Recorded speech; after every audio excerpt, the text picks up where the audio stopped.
دوستان، من حسین گیمر هستم و خوش آمدید به کانال یوتیوب من.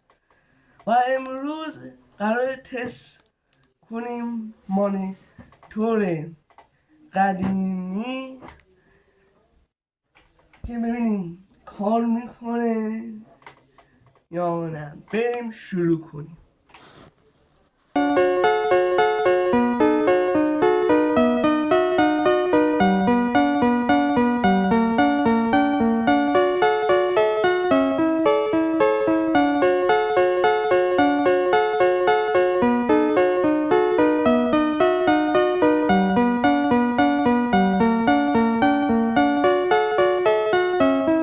دوستان بریم شروع کنیم. من کابل برقش رو آوردم که قراره با تست کنیم. آره سرش بسم الله الرحمن الرحیم.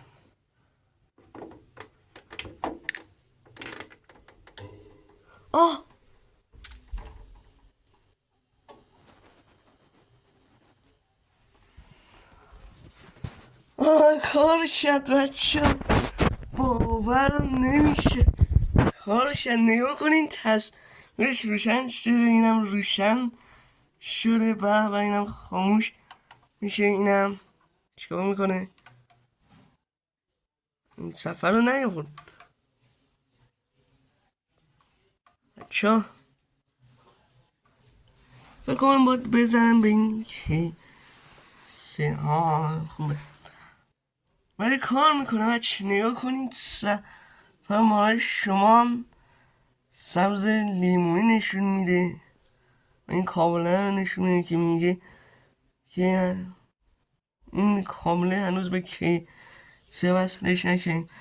خب این هم از این تست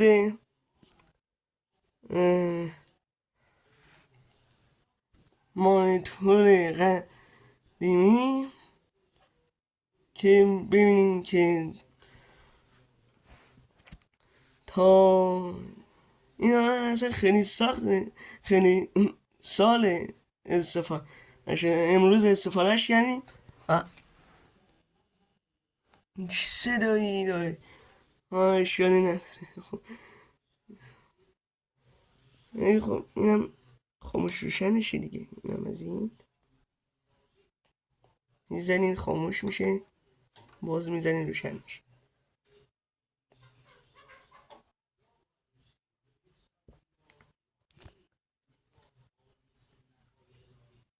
نونم دوستان که نگاه کردین، ای باز این ویدیو خوشتون اومده حتما لایک کنین، دکمه مشترک رو بزنین و کامنت بذارین. مرسی. فراموش نشه. خداحافظ.